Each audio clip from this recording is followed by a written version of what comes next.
أجمعين. قال الله سبحانه وتعالى في القرآن المجيد: ذلك فضل الله يؤتيه من يشاء والله ذو الفضل العظيم. صدق الله العظيم وصدق رسول النبي الكريم ونحن على ذلك لمن الشاهدين والشاكرين والحمد لله رب العالمين.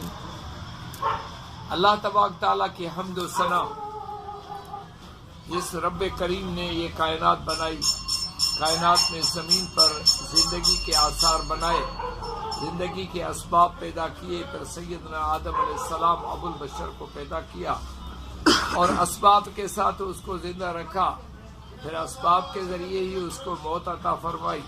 اس طرح انسانیت چلتی چلتی چلتی صاحب حکمت، صاحب لولاک رحمت للعالمین صلی اللہ علیہ وسلم کی ولادت با سعادت ہوئی. اس کے بعد بعثیت النبوت ہوئی اور وہ عظیم حکمت و دانائی کے ممبر تھے. اللہ تبارک تعالیٰ نے ان کو اتنا محبوب رکھا تھا، اتنا علم عطا کیا تھا کہ ہمارا ایمان ہے کہ اس کے برابر کسی کا علم. اللہ تبارک تعالیٰ نے قرآن کریم فرمایا کہ یہ اللہ کا فضل ہے، جو کچھ بھی تمہارے پاس ہے. تمہارے پاس دماغ ہے، دل ہے، جگر ہے، آنکھیں ہیں، ناک ہے، کان ہے، زبان ہے، ہونٹ ہیں، جو کچھ بھی تمہارے پاس یہ اللہ کا فضل ہے. اب کچھ لوگ اللہ کا فضل دیکھ کے اس کا شکر کرتے ہیں، الحمدللہ رب العالمین کہتے، کچھ لوگ نہیں کرتے. آپ یقین کریں کہ اللہ کے فضل کے بغیر ایک پتا بھی نہیں ہل سکتا. تو پھر ہمارا جسم پورا جو ہے اللہ کا فضل ہے. اس اللہ کے فضل میں جگر بھی ایک بہت بڑی مشین ہے جو خون بناتی ہے، خون کو صاف کرتی ہے، پھر خون کی ترکیب بنا کے اس کو جسم میں داخل کرتی ہے، اور ترکیب شدہ خون میں بھی جو فاضل مادے ہوتے ہیں ان کو ڈائلسس کے ذریعے یا آکسیجن ملانے کے ذریعے صاف کرتی رہتی ہے.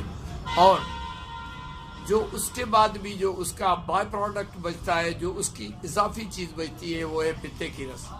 اس کو پتے میں جمع کرتا ہے، پتے میں جمع کرنے کے بعد اس کو باریک نالیوں کے ذریعے تھوڑی تھوڑی پھر دوبارہ کھانے میں ڈالتا ہے تاکہ کھانا جلدی ہضم ہوتا رہے، جلدی ہضم ہو کے آپ جو ہے نا صحت مند رہیں، آپ کا خون بنتا رہے. اس طرح ہم جگر کو ایک مکمل کارخانہ کہہ سکتے ہیں. آپ جتنی چیزیں کھاتے ہیں، اللہ کی شان دیکھو، انسان اپنے دسترخوان پہ بیٹھتا ہے، وہاں ایک نہیں، دو نہیں، 6 سے 8 مزاج کی چیزیں رکھتا ہے اور ان کو ملا کے کھا رہا ہوتا ہے. وہ چاول بھی کھاتا ہے، گوشت بھی کھاتا ہے، روٹی بھی کھاتا ہے، دہی بھی کھاتا ہے، سلاد بھی کھاتا ہے. اکثر سلاد اعصابی ہوتی ہے، دہی عضلاتی ہوتی ہے، گوشت عضلاتی ہوتا ہے، چاول اعصابی خودی ہوتے ہیں، اور اس کے بعد میٹھا آتا ہے، اس کے بعد میٹھا فروٹ آتا ہے، اس کے بعد چائے آتی ہے، اس کے بعد بوتل آتی ہے. آپ حیران ہوں گے کہ تمام مزاج کی چیزیں انسان کھا رہا ہے، اس کے باوجود بھی یہ سب چیزیں خون بننے کی جگہ پہ، خون بننے کے کارخانے میں جگر میں جاتی ہے، اور وہاں پر ایک ترکیب پیدا ہوتی ہے. اور خون ایک زندہ خلیوں کا نام ہے جو پانی کے اندر مسلسل بہتے رہتے ہیں. زندہ خلیے ہیں، فاسفورس کا خلیہ بھی اس میں ہے، گندک کا خلیہ بھی اس میں، پھر مرکب خلیہ ہے جو انسانی جسم کو بناتا ہے. یہ سب چیزیں اس کے اندر ہوں گی. انسانی خلیہ جو ہے، انسان کے خون کا جو ایک خلیہ ہے، وہ انسان کی پوری تاریخ بتا سکتا ہے. سائنسدان حیران ہے، اور ایک خلیے کے اندر اس کی رنگ، شکل، عمر سب کچھ محفوظ ہے. ایک خلیہ، اور وہ خلیہ کیا ہے کہ 1 کروڑ دفعہ اگر اس کو مائکروسکوپ پہ بڑا کیا جائے تو پھر وہ خلیہ پھر بھی صاف نظر نہیں آتا، پھر اس کو اور بڑا کرنا پڑتا ہے 1 کروڑ دفعہ تاکہ وہ خلیہ ہمیں نظر آئے کہ وہ کیسا ہے، کس حال میں.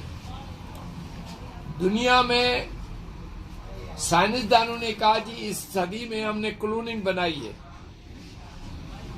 19 سے 20 کے دوران کلوننگ ہوئی. کلوننگ کا کیا مطلب ہے؟ ایک سیل لو، ایک خلیہ لو، اس خلیے سے ایک ایمبریو بناؤ، اور اس ایمبریو کے ذریعے ایک انسان کو ماں کے رحم میں پیدا کرو. یہ سوال بڑا مزہ کا خیز ہے کہ یہ ہم نے بنایا ہے. یہ اللہ کا کمال ہے کہ اس نے اس خلیے کو قائم کیا ہے. ایک دوسرا یہ کہ اللہ تو پہلے کلوننگ کر چکا. اللہ نے بی بی مریم کے پیٹ میں عیسیٰ علیہ السلام کو پیدا فرمایا. وجیہ فی الدنیا والآخرہ، انتہائی خوبصورت مردانہ وقار دنیا اور آخرت میں اس کا ہے. وجیہن پھر دنیا والآخر، اللہ نے اس کی تعریف کی، اس کے جوانی کی، اس کے صحت کی، اس کی شکل اشکال کی تعریف کی. کس نے بنایا، کس نے کلونی کی؟ اللہ تبارک تعالیٰ. آج ہم جگر کے لیے یہ پڑھیں گے، پچھلی مرتبہ ہم جگر کی تفصیل پڑھ کے آئے ہیں. اس دفعہ ہم یہ پڑھیں گے کہ جگر کی بیماریاں کیسے پیدا ہوتی ہیں اور ان کا علاج کیسے ہوتا ہے. کلاسوں کو تھوڑا تیز بھی کرنا ہے تاکہ آئندہ جو ہے باقی اسباق جو ہے پورے پیر سے لے کر بال تک ہم نے پڑھنے ہیں. تو رئیس اعضاء کو ہم پڑھ رہے ہیں. تو جگر جو ہے اس کے بیمار ہونے کے 3 اسباب ہیں. بالکل ٹھنڈا ہو جانا اور بغیر کام کے بالکل سست ہو جانا اور زیادہ تیز ہو جانا. 3 بیماریاں اس کی. زیادہ تیز ہونے سے ہم کہتے ہیں کہ اس کو یرکان ہو گیا انسان. صفرا کی پیداوار بڑھ جاتی ہے، انسان صفراوی چیزیں زیادہ کھاتے، صفرا بڑھ جاتی ہے تو وہ اس طرح سے وہ تیز ہو جاتا ہے. صفرا کی پروڈکشن خون میں تیز ہے. صفرا کا رنگ پیلا ہوتا ہے تو انسان بھی پیلا ہونا چاہیے. آنکھیں پیلی ہو جاتی ہیں، پاؤں پیلا ہو جاتا ہے، پیشاب پیلا ہو جاتا ہے. یہ نشانیاں ہوتی ہیں کہ جگر جو ہے بہت گرم ہے. اب تمام حکماء اس کو ٹھنڈی دوائیں دیتے ہیں.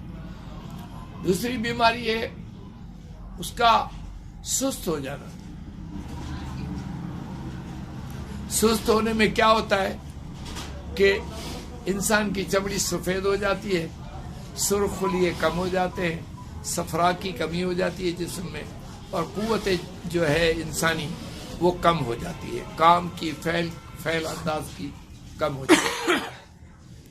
اور اس کا بیکار ہو جانے سے مراد کیا ہے کہ وہ اتنا کاہل اور بیکار ہو جاتا ہے، اس کی رطوبتیں ختم ہو جاتی ہیں اور رطوبات فاسدہ اس میں رک جاتی ہیں، حرکت کم ہو جاتی ہے اس کی. تو اس کو ہم کہتے ہیں تحلیل جگر. ایک تھا تحریک جگر، دوسرا تھا تسکین جگر، اور تیسرا تھا تحلیل جگر.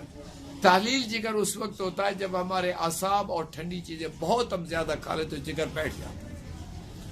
اور تسکین جگر کب ہوتا ہے؟ جب ہم عضلاتی چیزیں یا عضلاتی خوراکیں کھاتے ہیں، اس کو تسکین جگر ہوتی ہے. اور تحریک جگر کب ہوتی ہے؟ جب ہم گرم چیزیں کھاتے ہیں بہت زیادہ اور اس کی وجہ سے وہ تحریک جگر ہو جاتی ہے.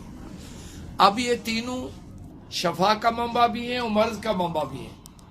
اس کو مستقل رہنے سے کوئی بھی تحریک جگر میں مستقل رہے گی تو یہ بیمار ہو جائے گا. یا تحریک بہت دیر تک رہی تو یرکان پہلے ہوگا، پیلا یرکان، پھر کالا یرکان، پھر یہ بہت ساری چیزیں ہو جائیں گی.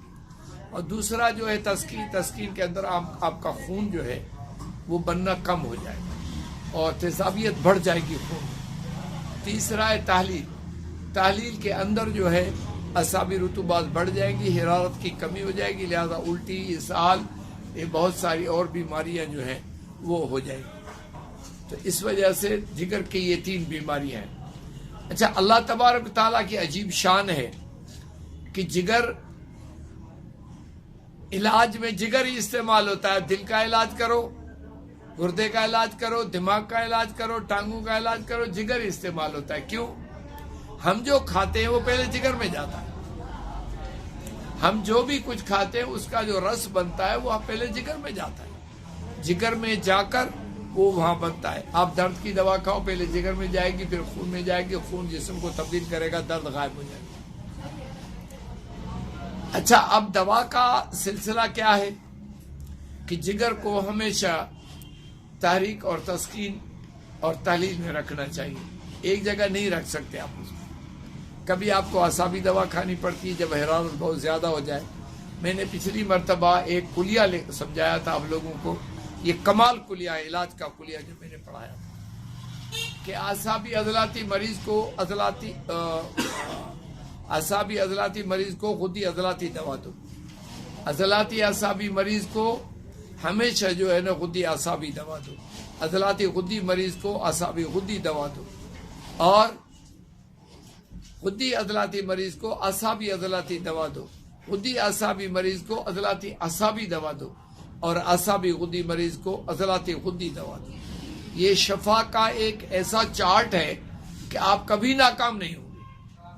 اور یاد رکھیں جگر کے مریض کا آپ جتنا زیادہ پیٹ کھولیں گے اتنا جلدی جو ہے نا جگر جو ہے نا ٹھیک ہو جائے گا. کیوں کہ سودا صفرا یا بلغم جو بھی جسم میں جمع ہو گیا جب وہ نکلے گا تو جگر ایکٹیو ہوگا, نہیں تو وہ کام نہیں کرے گا.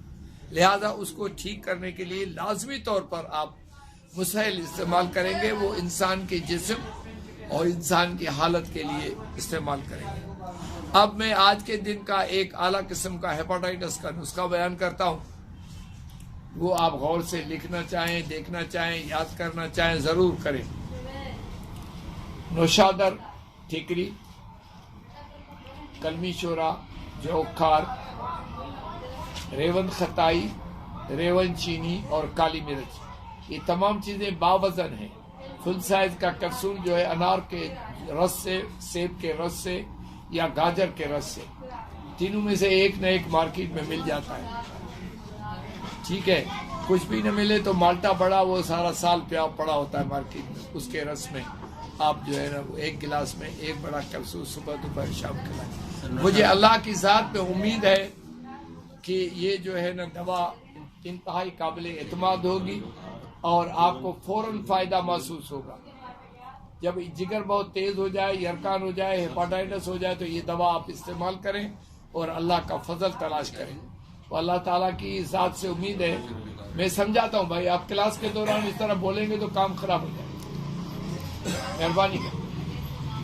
اس کے بعد جو ہے یہ دوا آپ استعمال کریں, اور نیبو کا شربت بھی جگر کو فائدہ دیتا ہے, اور جو ہے نا وہ سکنجبین جو ہوتی ہے وہ بھی اس کو فائدہ دیتی ہے, اور انار, سیب کا رس اور گاجر کا رس تو اس کا خاص بہترین کام ہے, اور جس میں یہ تینوں توانائی بھی پیدا کرتے ہیں, نظام ہضم کو بہتر کرتے ہیں, تبخیر معدہ کو بھی ختم کرتے ہیں, اور یہ دوا انشاءاللہ العزیز کامیاب ہوگی.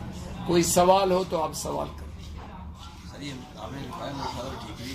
سر میں نے کہا کہ ایک کلاس کے بعد سمجھاتا ہوں, کوئی مرض کے متعلق کسی چیز کے متعلق سوال. اگر یہ تیزی کا آپ نے بتایا کہ جگر کی تیزی کے لیے یہ ہیپاٹائٹس, جیسے جو ابھی آپ نے نسخہ بتایا, دیکھیں یہ تو جگر کا علاج میں بتا رہا ہوں. جگر کی ذاتی جو تحریک ہے, تحریک میں بیمار ہوتا ہے. اچھا, اور یہ سستی جیسے ہو تو یہ ہوتا ہے کہ تحریک میں بیمار ہونے کے بعد کچھ مواد اس کے تسکین اور تحلیل میں بھی اس کے ساتھ رہتا ہے. جی جی, آپ تینوں حالتوں میں جگر کو صاف کرنے کے لیے دوا دے سکتے ہیں. اچھا, لیکن رات کو آپ کو مسحل 5 تھوڑا بہت ضرور دینا چاہیے. اس شخص کو پخانا کھل کر آئے تاکہ مواد جو ہے پیشاب کے ذریعے بھی نکلے اور پیٹ کے ذریعے بھی. انشاءاللہ العزیز آئندہ کلاس میں ہم پتا, اس کی پتھری, اس کی ورم, اس کی سوجن, کیونکہ یہ جگر کے ساتھ ہے, یہ کلاس پڑھیں گے. اور اللہ تبارک تعالیٰ دعا کرتے ہیں کہ آج کا کلاس جو ہے وہ بہتر رہے. اللہ آپ کے علم میں اضافہ کرے, اللہ میرے علم میں بھی اضافہ کرے کہ میں بیان کر سکوں. وما علینا الا البلاغ المبین.